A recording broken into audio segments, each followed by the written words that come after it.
We are going to continue trying to solve this time-independent Schrodinger equation for 3 dimensions and with a central potential. So this is a potential where we depends only on the distance from some origin, not on the direction. So let me just, this is a long derivation. So let me remind you of kind of the scheme we were doing. We started with our wave function for the time-independent Schrodinger equation. It's a function of r, theta, and phi in spherical coordinates. The first thing we did was a separation of variable to separate the radial dependence from the angular dependence. And then, so far we haven't done anything with the radial part. We focused only on the angular part. We did another separation of variables. So we separated the theta and phi dependence. The phi dependence was easy to work out. It's just this e to the im phi, where m can be some positive or negative integer. What we were working on last time was the theta equation, and we had actually more or less written down the solution.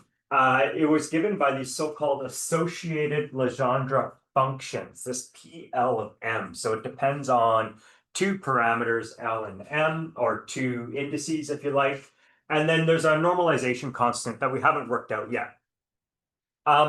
So in practice, what you would usually do is you would just look up these associated Legendre functions in a table. So I've written down a few examples. This is the L equals 2 examples with M is -1, +1, and 0. But that's just some arbitrary examples that I picked. You can actually generate these from the regular Legendre polynomials, which we solved in one of the recommended problems. It's certain derivatives of these Legendre polynomials lead to the associated Legendre functions. What we had ended with is I was going to try to do these so-called polar plots that you would see for these kinds of functions. And the idea was we pick some value, theta, and theta is going to represent some angle rotated away from the z-axis. And then we're going to define a radius to be the absolute value of these functions. And we're just going to drop points. For every value of theta, we drop a point at the tip of our little radius vector. So we had actually gone through and did an example where we thought about, okay, let's take the L equals 2, M equals 1 case, in which the associated Legendre function is -3 cos theta sine theta. So we made a big table of a bunch of values of theta, and we worked out what this radius would have to be. And so what I want to do is I want to start filling this in. We started filling it in last time, but I wasn't happy with how I did it because I want to measure my angle theta with respect to the z-axis. So I'll make my z-axis the vertical axis. So we'll just go through one by one. What I'm going to do is I'm going to pick a point. So when theta is 0 aligned with the z-axis, then we get a 0 for our little radius. So I'll just put a point at the origin. And then we go to pi by 6. So pi by 6 is like 30 degrees away from the z-axis. And we find that our function is -1.3, let's say. So we're going to draw a radius vector 30 degrees from the z-axis. And so maybe it's something like this.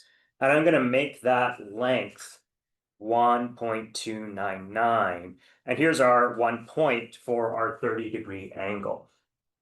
Then we go to pi by 4, 45 degrees rotated from the z-axis. And the length of our function is 1.5. And so it's a little bit longer. And so we go to 45 degrees and we make a point that's a little bit further away. Pi by 3 is 60-degree rotation. Now we're back to 1.3. So 60 degrees is, I don't know, something like this, let's say. And then we go 90 degrees and we come back to the origin. So we have another point at the origin. I'm going to draw that orange again. And then we keep going. So we go 30 degrees past the horizontal axis. We're back to 1.3. I'm going to change color to red. I'm going to change color to red only because we're getting a positive value for our function. And so we go 30 degrees. How long should it be? Something like that. Then we go 45 degrees past horizontal. We get 1.5. 45 degrees, something like this. And then our 60 degrees goes something like this. So that's just a few representative points.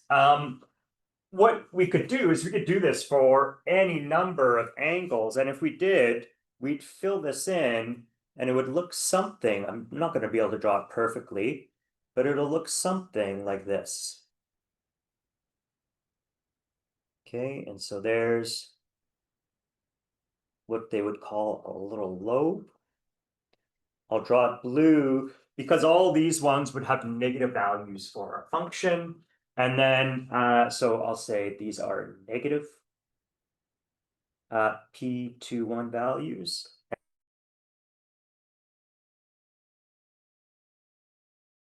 It's over here, and I probably didn't place these perfectly. Yeah. Yeah.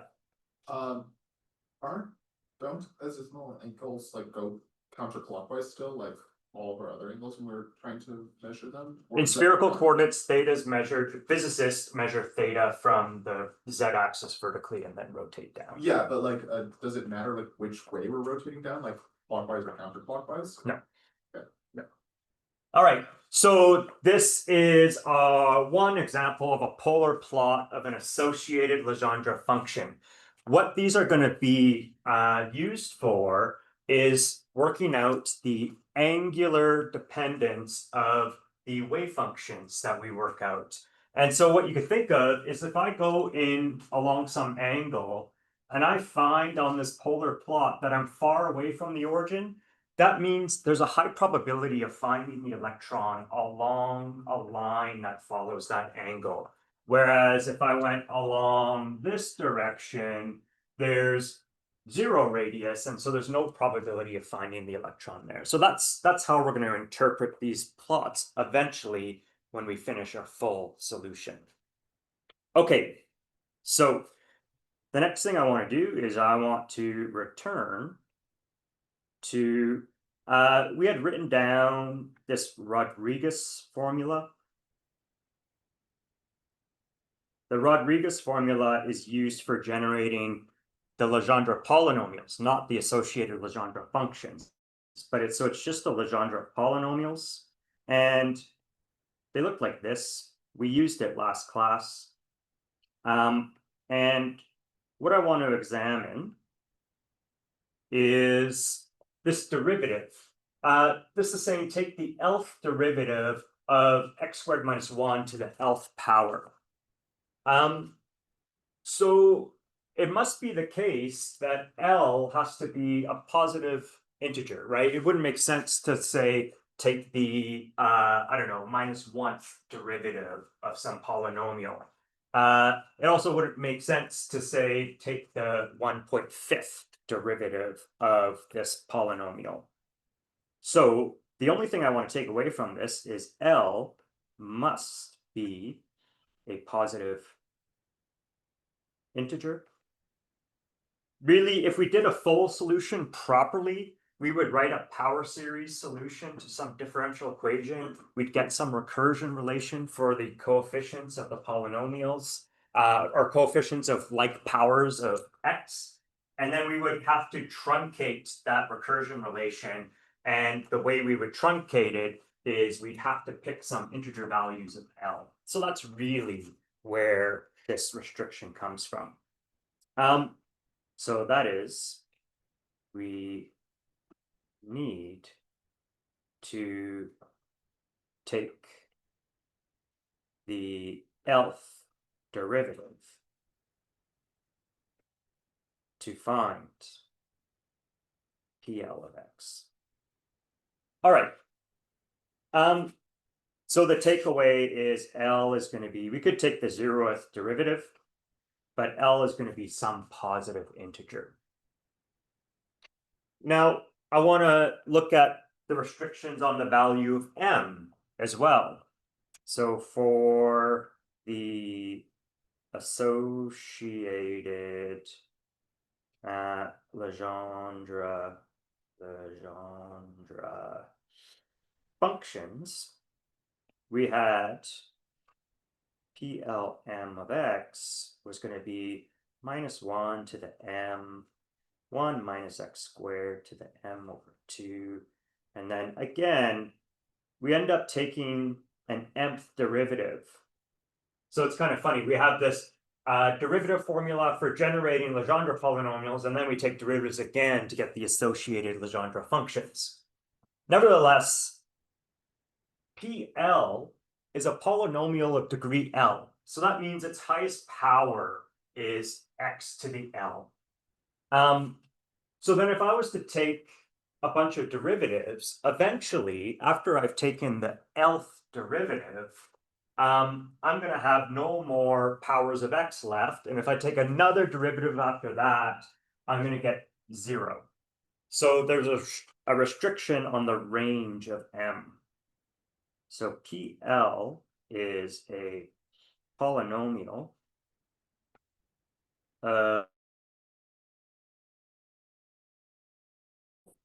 So if we were to take the mth derivative with, say, m greater than L, we're guaranteed to get 0. And so therefore, m has to be less than or equal to L. All right, so what I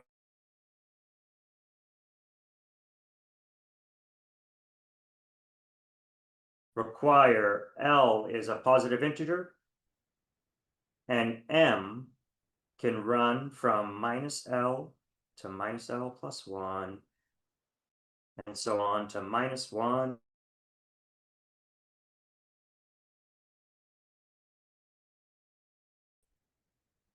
Yeah, yeah. What does it mean for, because we can't, you were saying that we can't take like negative derivatives, but Yeah. m can be negative. So yeah, so that's true. So last class, what we said is this generates the associated Legendre functions only for m greater than 0, greater than or equal to 0. And then we had a different expression for getting the negative m values. and the same thing applied where if m went larger than the absolute value of L, it would still. Yeah. Okay. Yeah, so the way we generated the negative m values is they were generated from this. And so this one cannot go above, m can't go above L, so it's also true for the negative ones. Yeah. All right, good. So now in spherical coordinates, we're going to work on the normalization. In spherical coordinates, the normalization requirement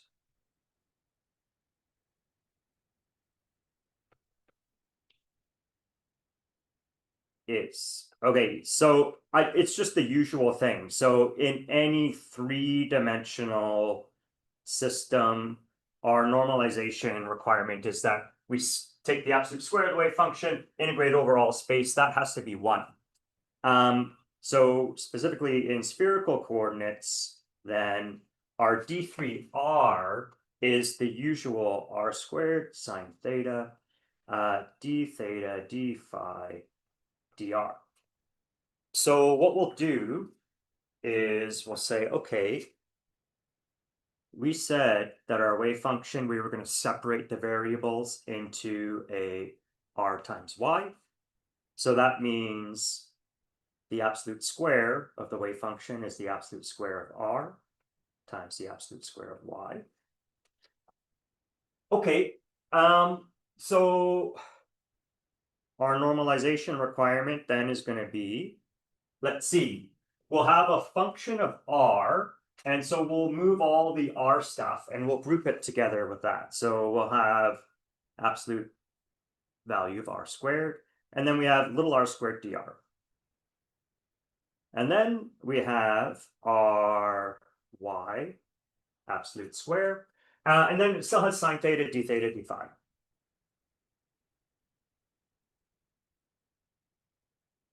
So strictly speaking, what we have to do is this total product has to be normalized. So it has to be equal to 1.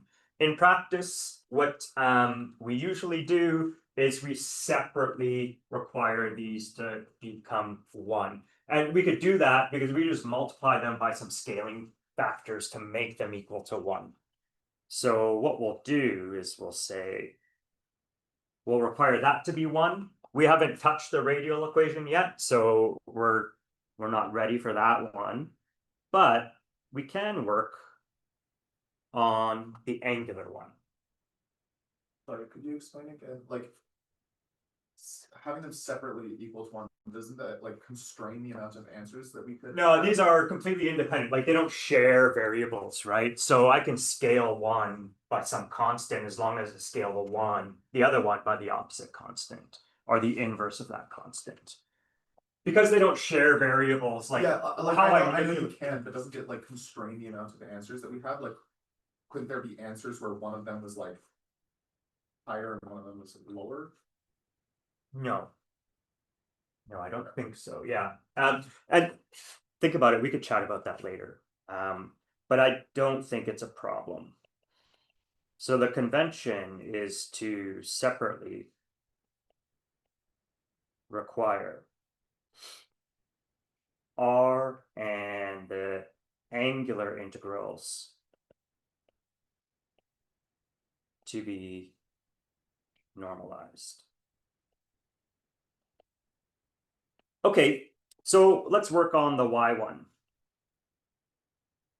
It's theta and phi, where, okay, so we said phi, this is going to turn out to be pretty straightforward actually, because phi is this e to the I m phi. So if I was to take the absolute square of that, I'm just going to get 1. So it's not going to actually play a role in the normalization. It's only going to be the theta, which we said was going to be some normalization constant times the associated Legendre functions. Okay. So now, whoops, I got that backwards. This would be Lm squared. If I square this, it's going to be phi squared, which is going to be just a 1. And so we'll just get our a squared. In principle, I suppose it could be complex, but it won't be because our associated Legendre functions are not complex valued. Like so. Okay, and so we just highlight that this is independent of phi. Okay. So then if we actually do the normalization, a squared is a constant, and then we're going to have to integrate the PLM cos theta, we'll square it. And then we have sine theta, d theta, d phi. That's going to have to be equal to 1. We could do the phi integral because there's no function of phi, so we just pick up a factor of 2 pi. So 1 over a squared, if I divide by the a squared onto the right-hand side, would have to be equal to 2 pi times the integral from theta equals 0 to pi of our Legendre function, associated Legendre function squared, sine theta, d theta. So now we've written down some examples for various L and M. So we could chuck them in there, and then we could individually normalize each one of them. So let's try. So actually, I'm not going to try. The normalization constant can be expressed as, it's a complicated looking thing, A is going to be equal to 2L plus 1 over 4 pi L minus m factorial L plus m factorial, and then we have to take the square root of the whole thing. Okay, so on the angular part, we can now write down our final solution, and this is what it looks like. I'll put in the normalization constant, so it's 2L plus 1 over 4 pi L minus m L plus m, both of those factorials. And then we have the phi part, e to the I m phi, and then we have our associated Legendre functions. And this is called the spherical harmonics. And notice we haven't specified any kind of potential other than the fact that it's a central potential. So this generalizes to any potential of the form where it just depends on the distance from the origin. And so this shows up in some E&M type problems. You may have encountered them. So for example, if we were to write down the L equals 2, M equals 1 case, let's see, L equals 2. So we're going to get a 5 here divided by 4 pi. So square root of 5 over 4 pi. And then what did I do? 2 and 1. So this is 1 factorial divided by 3 factorial. So that's 1 over 6. And then we have e to the I phi for m equals 1. And then it's p to 1 cos theta. So if we write this in a nicer way, it would be, let's see, 5 over 24 pi e to the I phi, and then it's minus 3 sine theta cos theta. Okay. So what I want to talk about are these plots of spherical harmonics when you see them. It's very similar to what we talked about for these polar plots, but now we have a function of 2 variables. So it's not just a line plot of, say, just theta. It's going to be some surface that's defined by the theta and the phi directions. So when you see plots of the spherical harmonics,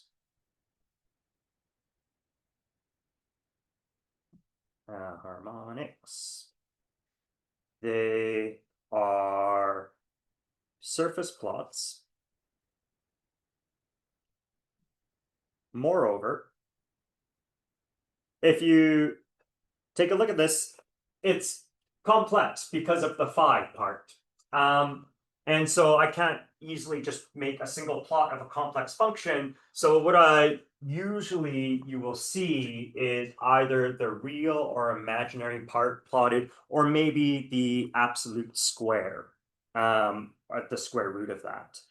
So moreover, you usually will see either the real part of the function plotted or the imaginary part. That's the most common case. So for example, the real part of the function we're working on, let's see, there's going to be a minus sign. I'll put the minus sign out front. The 3, I could put a 3 squared in there, and then it's going to be 15 over 8. So I think it's going to be minus the square root of 15 over 8 pi. And then, let's see, I'll write down the sine theta cos theta. And then if I was to write e to the I phi, I could write that as cos phi plus I sine phi. And if I take just the real part, it would be a cos phi. So what you would see plotted would be something like this. So in practice, you make a surface plot in Cartesian coordinates.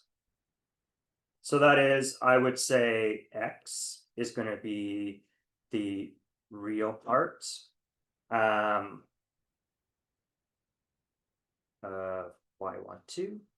And then to get the x component in spherical coordinates, you multiply by sine theta cos phi. So sine theta is going to project down into the xy plane, and then the cos phi will take that and project onto the x-axis. For the y component, you again project into the xy plane using sine theta, and then onto the y-axis using sine of phi. And then finally, for the z, you would project not into the xy plane, but you'd use cos theta to project onto the z-axis. And so I made this plot for this function, and here it is. So let me just move it up into place. So just like we did with the polar plot, the blue lobes are where the spherical harmonic comes up to evaluate negative, and then the red one is positive. The sign is needed for when you have interference between two wave functions, whether you have overlap between negative and positive, or positive and positive, negative and negative. That all makes a difference. So it's the interference of adding probability amplitudes where the sign becomes relevant. Now, they have big plots of a whole bunch of these things. And so let's move that up into place. So the one that we plotted was the L equals 2, M equals 1. So this one matches with that one. If you take the L equals 0, you can only have an M equals 0. So that is, turns out to be just a sphere because it has a constant radius when you evaluate it. And you can see they get more and more complicated as L increases.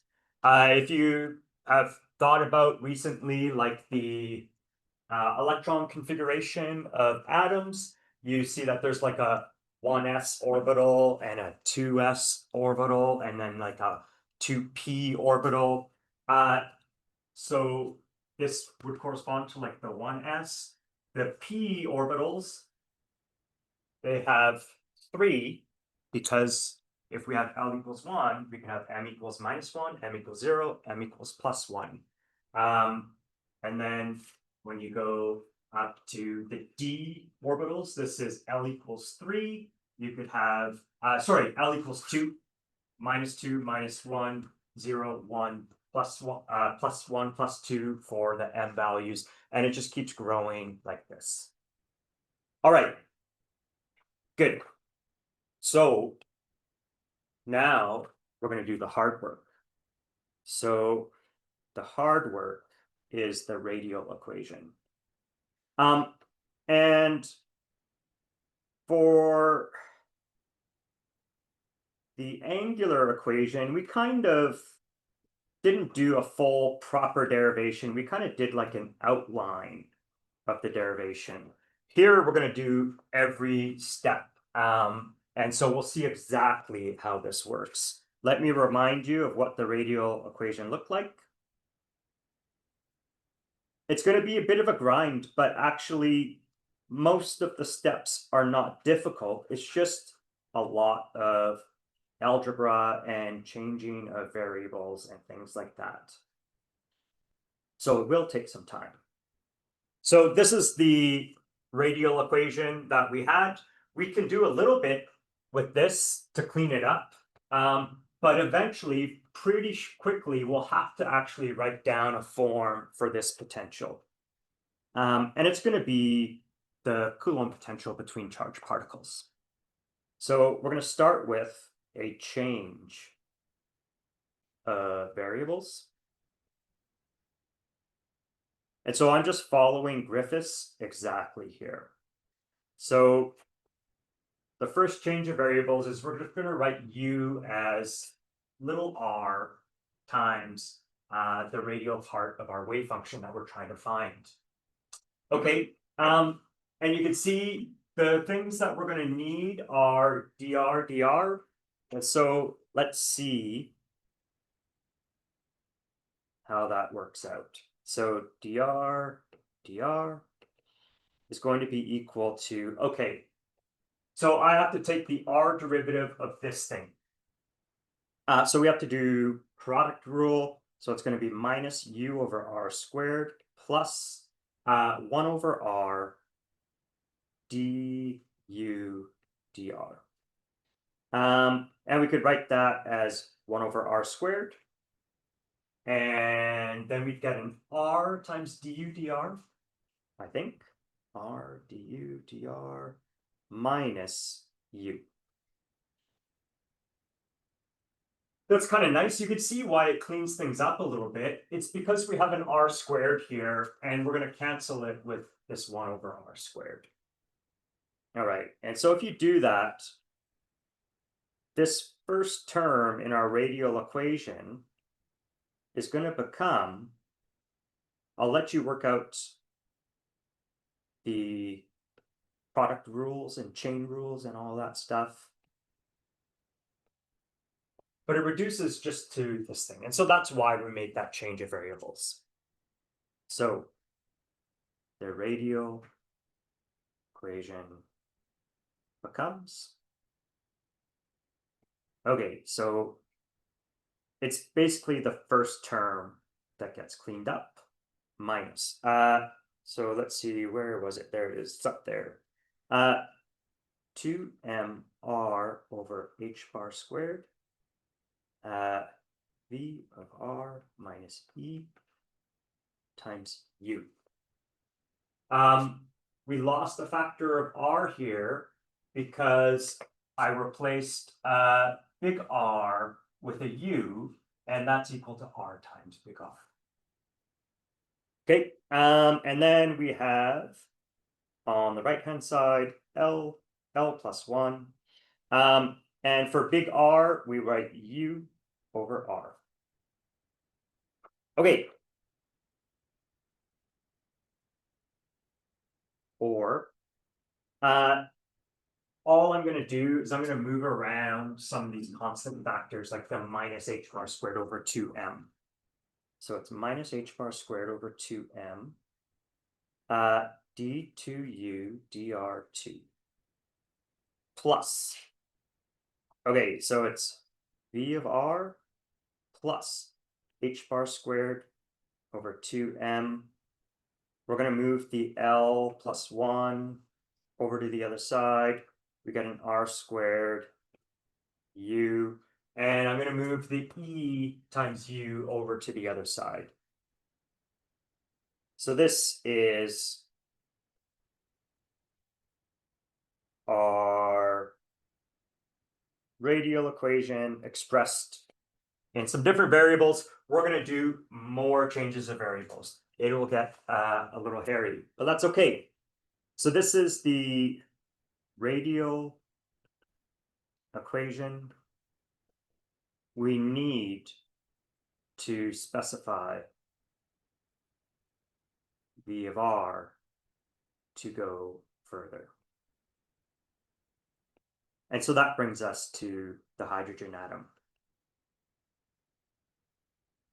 What we did for the angular equation, the spherical harmonics, works because that only assumes a central potential. And we are going to be using a central potential. So once we figure out this radial part, then we'll have the complete solution to the time-independent Schrodinger equation for our hydrogen atom. All right, so what we're going to assume is that we have a heavy proton. And so maybe that's the center of the proton. And then, you know, out some distance away, we have a light electron. So this is a heavy proton. And we'll place this heavy proton at our origin. And we assume that it's motionless. It's motionless just because its mass is like 1,000 times more than the mass of the electron. And so this is a light electron. So will this assumption produce like some small inaccuracies? Yeah. So you can do it more carefully where you do like a reduced mass with like a center of mass kind of analysis. So yes, you can make little corrections to this. Okay. Yeah. So the potential is going to be the Coulomb potential. So it's the potential energy between a pair of point charges separated by a distance r. And so all we're going to do is we're going to take this and we're going to stick it in to our radial equation. All right, so the radial equation comes. Okay, so minus h bar squared 2m. I guess I put a little subscript e now because this is an electron. d2u dr2 plus. Let's see, can I fit that on there? Yeah. So for the potential, we put in minus e squared over 4 pi epsilon naught, and then we have a 1 over r, and then h bar squared 2m l plus 1 over r squared. And u is equal to e u. All right. So in the chapter 2, we talked about bound states and scattering states. We could analyze bound states and scattering states for this problem. The scattering state would be like there's a proton sitting at some position, an electron comes in from far away, has some interaction with the proton, and then scatters away. That may be an interesting problem and it may be worth solving, but it's not the one we're going to do. We're going to do the one where the electron is trapped in some kind of orbit, if you like, around the proton. So we are interested in, at the moment, bound states. And what we said for bound states was that the energy is less than 0 for potentials that go to 0 at plus and minus infinity. And our Coulomb potential does that. So we need E to be less than 0. And so by bound state, what we mean is that the electron is trapped by the potential. Okay, so what we're going to do is we're going to define kappa. We'll define kappa in the way that we've done it before. It's minus 2me e over h bar. But energy is less than 0, so minus e is positive. Kappa is a positive real number. A positive real number. Okay. All right, so we divide by E. Divide the radial equation by E. Okay, so some of the things that we will end up using.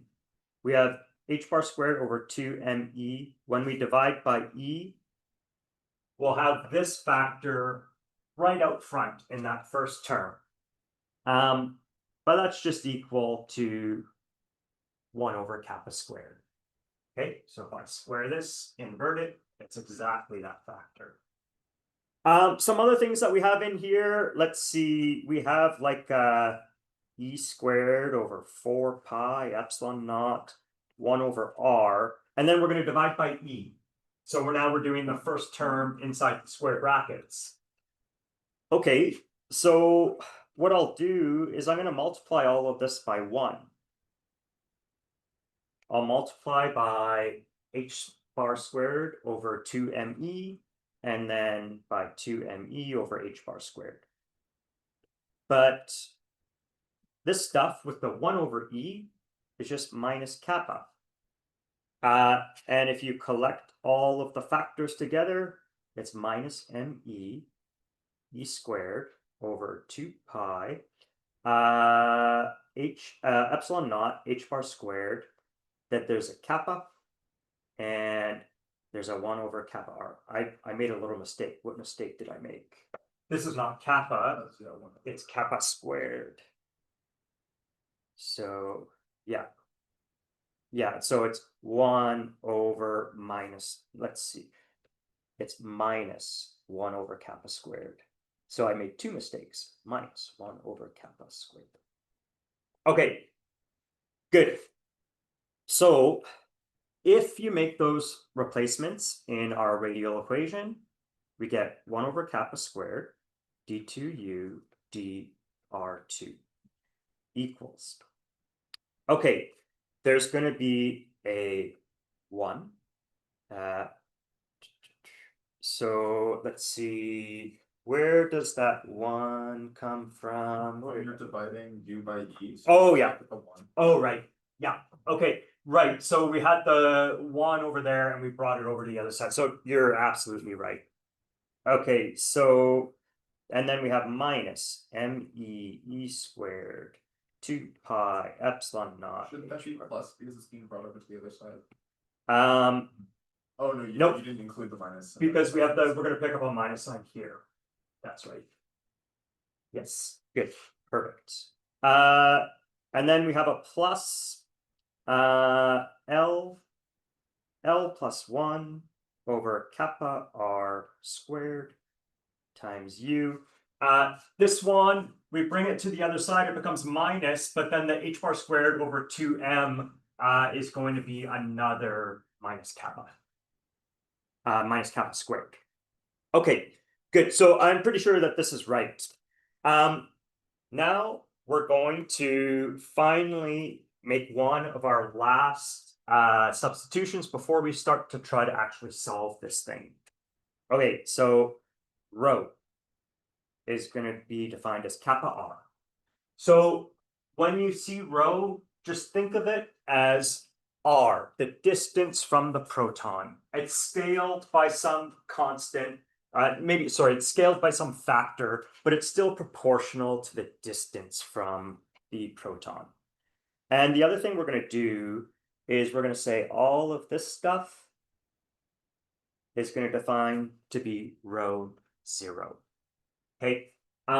One thing to also keep in your mind is that this kappa here has energy in it. And in fact, the energy is going to be related to this rho 0 eventually. All right.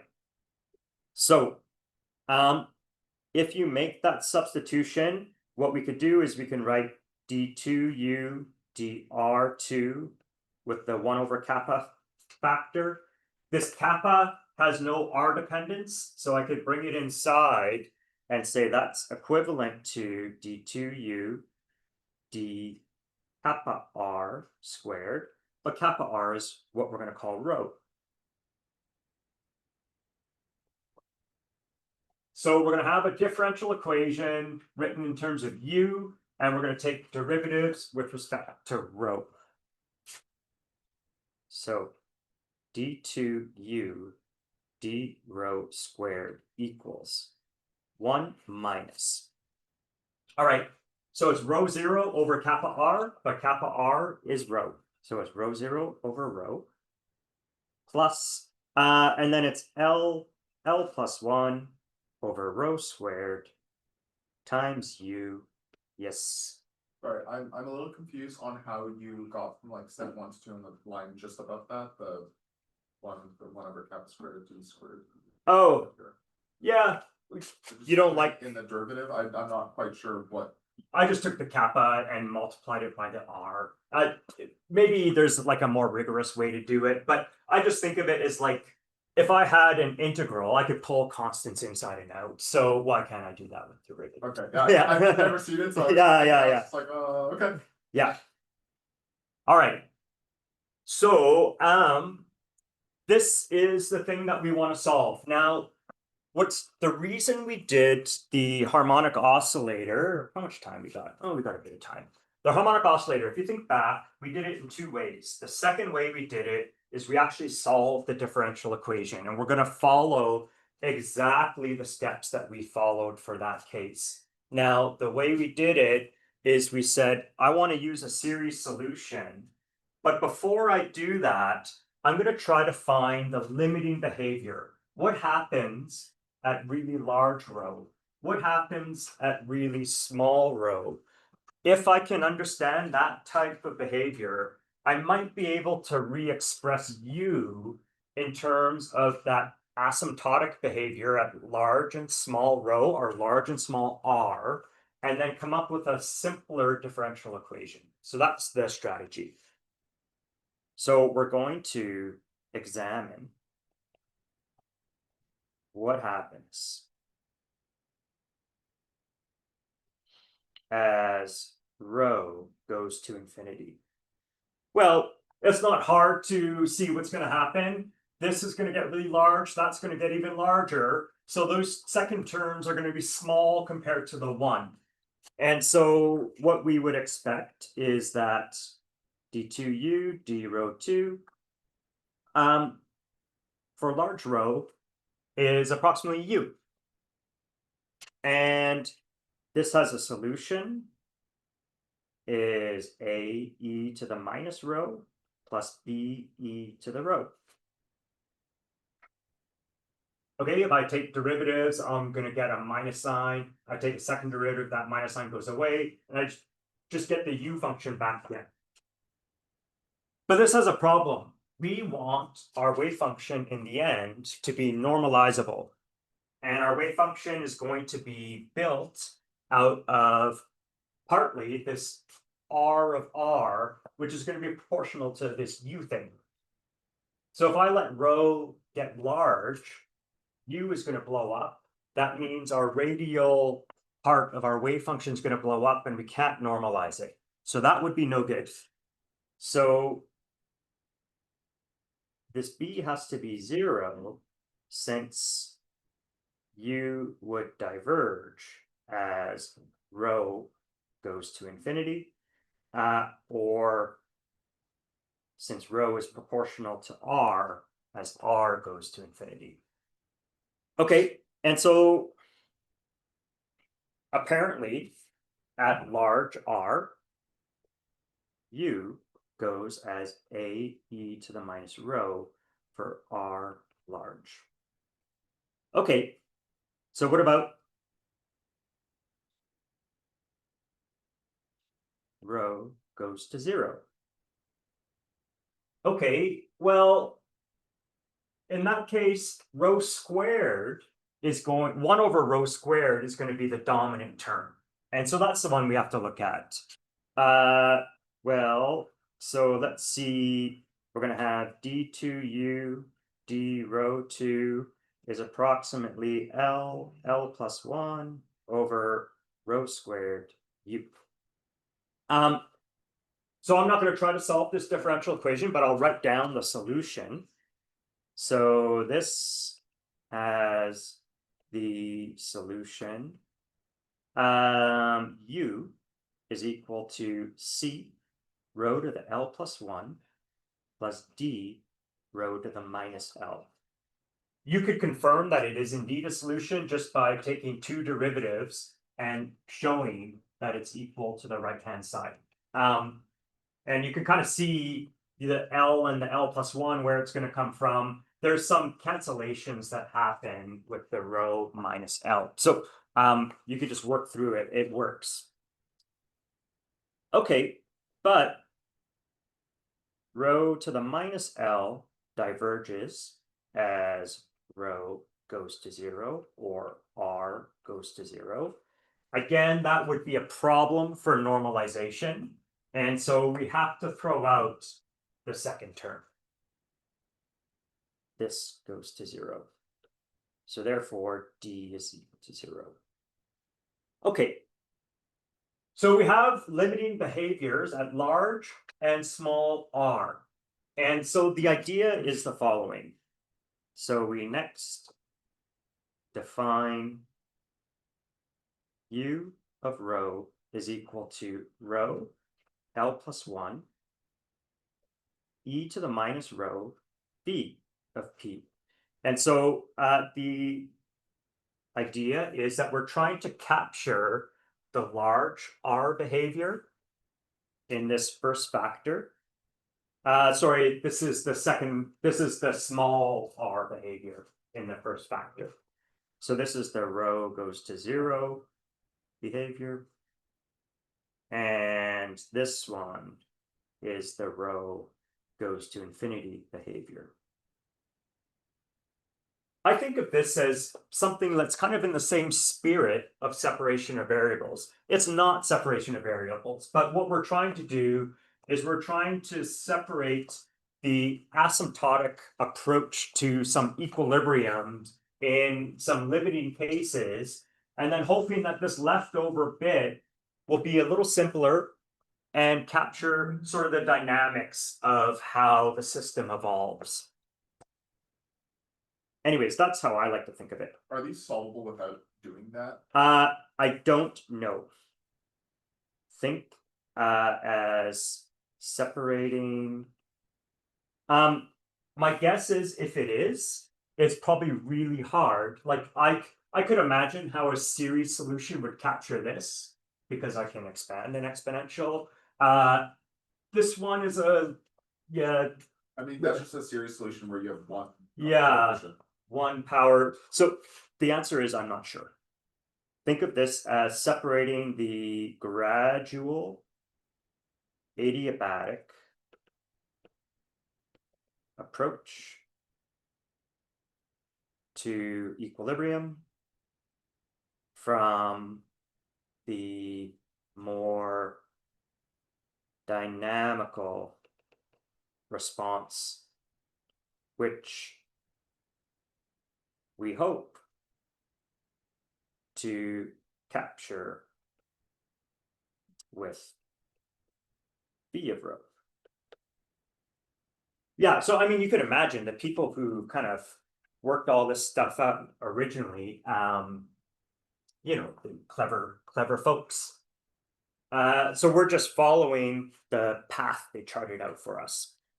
All right, we need d2u d rho 2. And so this is going to be d2 d rho 2 of, we're going to write u as rho to the L plus 1 e to the minus rho times v of p. V of rho, sorry. And you can see what's going to happen. We're first going to have to do just the first derivative.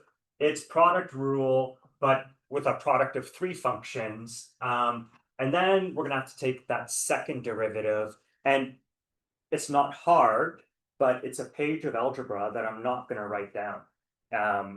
So I did it, and so can you. The answer is not pretty. So d2u d rho 2 turns out to be rho to the L e to the minus rho. And then some stuff. So we're going to have L plus 1 over rho minus 2L minus 2 plus rho all times this V function. And then there's another term plus 2L minus rho plus 1 dv d rho plus rho squared d2v d rho 2.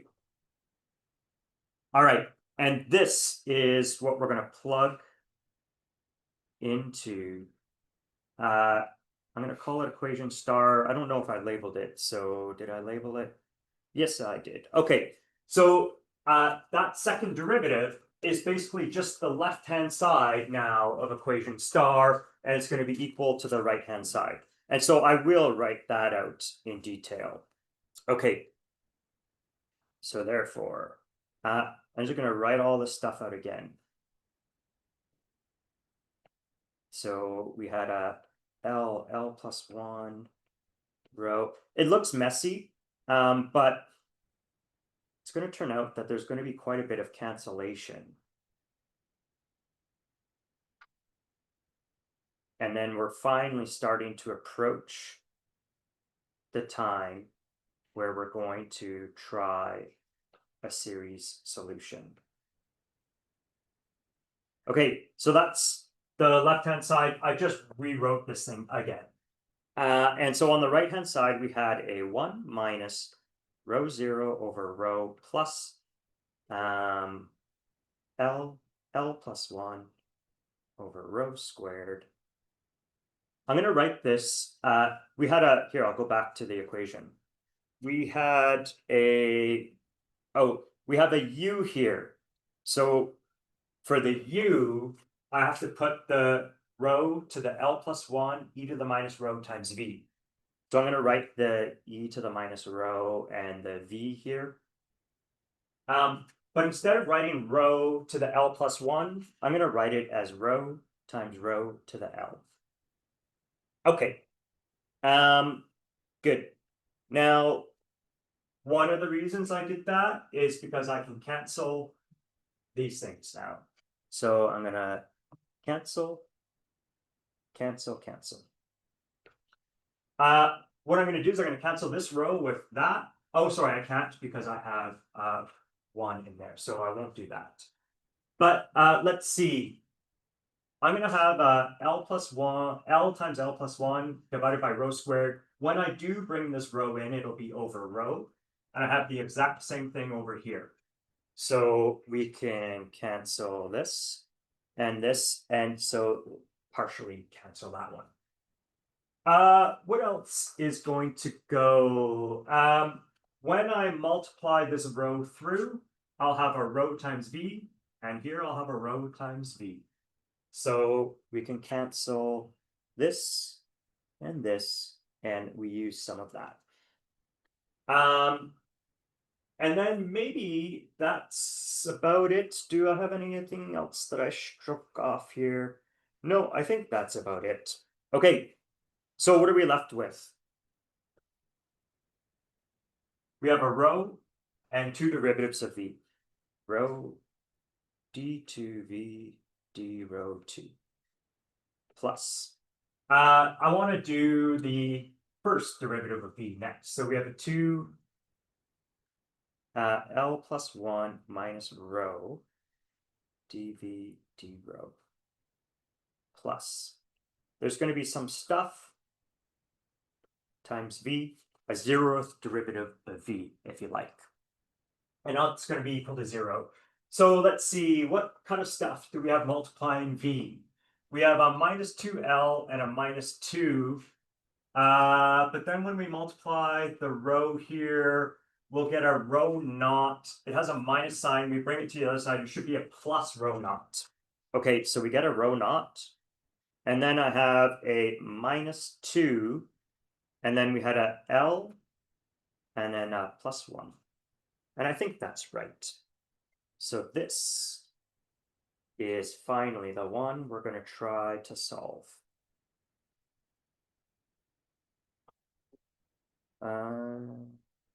Okay. All right, so this is going to be number sign. Okay, so finally,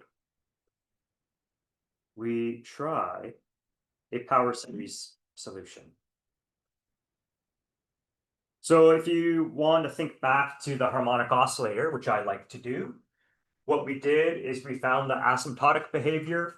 We defined a new variable, which is some function times that asymptotic behavior.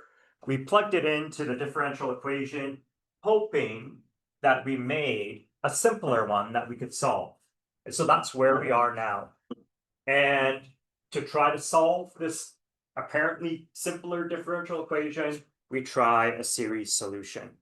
And the series solution is going to be v of rho is going to be j equals 0 to infinity of cj rho to the j. All right, we're going to need the first derivative and the second derivative. So the first derivative is j c to the j rho j minus 1.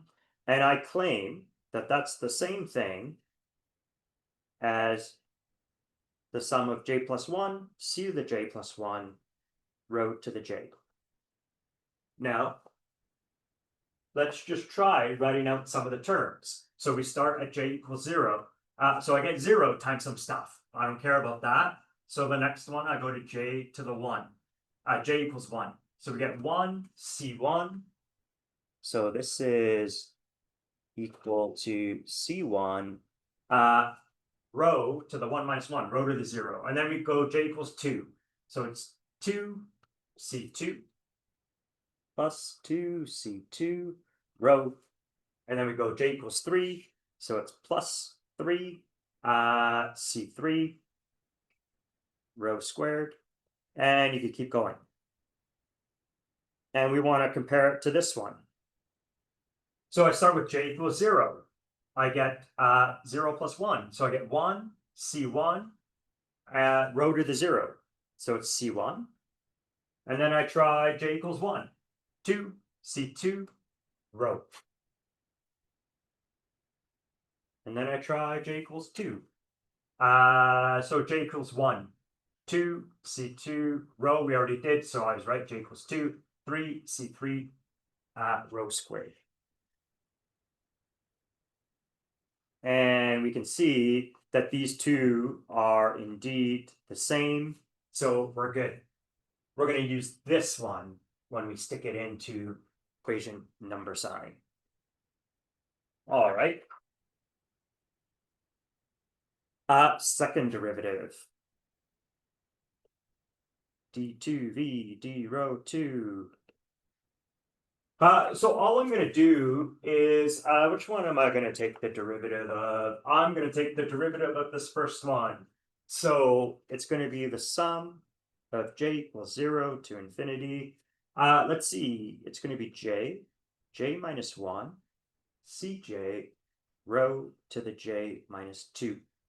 And my claim is that that is equal to j equals 0 to infinity, j plus 1, cj plus 1, rho to the j minus 1. And you can write out the terms for both sums exactly like we did, and you can prove to yourself that they are equivalent. Okay, so we're going to sub, let's say, A and B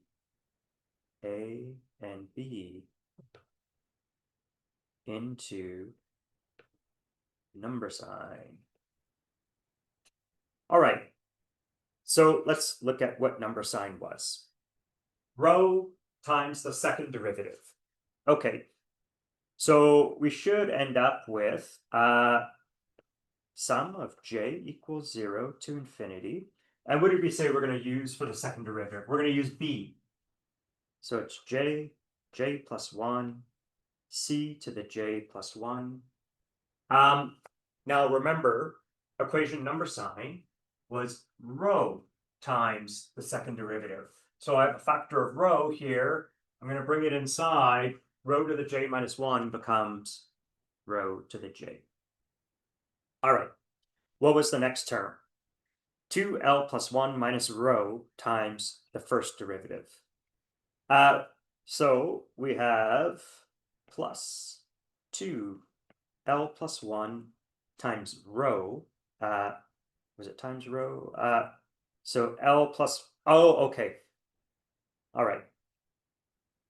So minus rho times that first derivative. So the first derivative was equation A. So sum j equals 0, j plus 1, cj plus 1, and then it was rho to the j. All right. And then we had, so that's the second term. The third term was just multiplied by v, so it's rho naught minus 2. Is it just minus 2l plus 1? Is it? Yeah, so that's exactly, we're not doing any tricks there. J equals 0 to infinity of cj rho to the j is equal to 0. Okay, I'm going to do one little thing, and that is I'm going to separate this middle term into two separate terms. One of them will be 2l plus 1 times this stuff, and the other one will be minus 2 rho times this stuff. Okay, so we're going to separate into two terms. Okay, it's 10 minutes. Okay, that's good. All right, so a lot of this we're just going to write out exactly the way it was. The first term, no changes. Cj rho, cj plus 1, sorry. Rho to the j. All right, and then we'll separate our terms. We'll start with the 2l plus 1, and then we write this exactly the way it was. And then we have minus 2 j plus 1 cj plus 1 rho. And I have a minus rho. I'm going to put that rho inside. This is going to be rho to the j plus 1. So that's why we did that separation. And then the last term, I'm not going to do anything. 2l plus 1. And then it's just the power series for our v function. All right.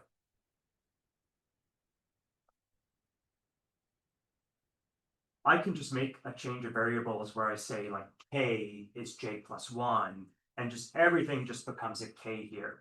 And so I'll leave it to you to check just by writing out the first few terms of these sums like we did for one example. This is the same thing as just summing over the j's, having the j instead of j plus 1 inside the sum. The reason it's the same because if I put in j equals 0 here, I just get 0 for this term. And then so my first one starts at 1, which is just equivalent to translating this into c by 1. Okay. So what we're going to do now is we're going to build our recursion relation for the coefficients of rho. So you can see that we have rho to the j, rho to the j, rho to the j, rho to the j. So all of these coefficients are to the same powers of rho. So we're going to try to equate coefficients of rho to the j powers. All right. So the other thing you can notice is that every single term has the same sum with the same limits. Okay. So if I wanted to, I could factor out the sum and put everything inside a single sum. So that means our first coefficient that we see is a j plus 1, c to the j plus 1. The second coefficient we see is 2l plus 1 times j plus 1 c to the j plus 1. The next one is minus 2 times j times cj. Minus 2j cj. And then we have a plus rho 0 minus 2 L plus 1, and then it's cj. And then on the right-hand side, we have 0. Okay, so you can see that I have cj plus 1s, and I have cj's. So what I want to do is I want to express cj plus 1 in terms of cj, and then that is our recursion relation. So we're going to express cj plus 1 in terms of cj to build a recursion relation for the coefficients. In some ways, actually, this is a little nicer than what we did for the harmonic oscillator. If you remember, for the harmonic oscillator, we had a recursion relation between something like a cj plus 2 and a cj. And what we had to do is we had to separate this into like cases of odd j's and even j's. We don't have that trouble here. So in fact, we'll write down this recursion relation, and then that will be close to where we'll probably stop for the day. Okay, so let's see. We want to have cj plus 1 is equal to some stuff multiplied by cj. And so I want to figure out what that stuff is. All right. So what we'll do is we'll bring the cj's in our heads over to the right-hand side. And so that's going to give us a plus 2j. And then we have to minus the rho naught. And then the minus comes inside, so it's going to be a plus 2L plus 1. Plus 2L plus 1. And then the cj plus 1 stays on the left, but we have to divide by the coefficient. So we have a j times j plus 1. And then we have a plus 2L plus 1 and a j plus 1. So in fact, there's a common j plus 1, so we could clean this up a little bit. So therefore, the recursion relation is cj plus 1 is equal to 2j plus, let's see, 2j, so 2j, 2l, and 2. So those all multiply at 2. And then minus rho 0, divide by. J plus 1 is a common factor in the denominator. And then we have a 2L plus 1 plus j, I guess. So j plus 2L plus 2 times cj. All right, so we did it. We got our recursion relation. In principle, the solution is more or less done. Because if we assume that, let's say we just take C0 as some unknown, then I can generate C1. Then once I have C1, I can generate C2 and C3 and C4 and so on. So I have all the coefficients. I can build up the power series for V. Once I have V, I can multiply by the asymptotic behaviors that we found for small r and large r. Now I have U. But U was related to, what was the definition of U? U over lowercase r equals capital R. Yeah, so once we have little u, we multiply by little r, I guess, and then we have capital R, and now we have our full wave function for the time-independent Schrodinger equation. And you can say, well, what about C0? You just assume some arbitrary C0. Well, we have to run the normalization, and that will tell us what C0 is, and then that's the whole solution. So that's where I'm going to stop, because we have a little more to do before it all unravels. But let's just preview what we'll talk about next time. We're going to find that this recursion relation, if we took it exactly as it is and just built up all of these coefficients and plugged them into V, we're going to find that our V series is going to diverge. And so that's going to ruin our normalization. So they can't have that. So what we're going to have to do is we're going to have to pick some values here to truncate the sum, or truncate, sorry, the recursion relation, terminate the recursion. When we do that, it's going to be, we're going to try to set this numerator to be equal to 0. But when we do that, we're going to get some expression for rho naught. And remember, rho naught has the energy in it. And so our truncation of this recursion relation is going to directly lead to the quantization of the energy levels for the hydrogen atom. Yes. So if V diverges, isn't there an exponential factor that is times by before we get to U? So wouldn't there? Yeah. So I guess it has to diverge faster than the Yeah. exponential, right? Yeah, it would have to diverge faster than that in order. So for V overall, for U overall to diverge. Yes, I agree with that. Yeah. And then you would need to diverge fast enough for Yeah. Okay, perfect. Thank you, everyone. I guess we will see you on Monday.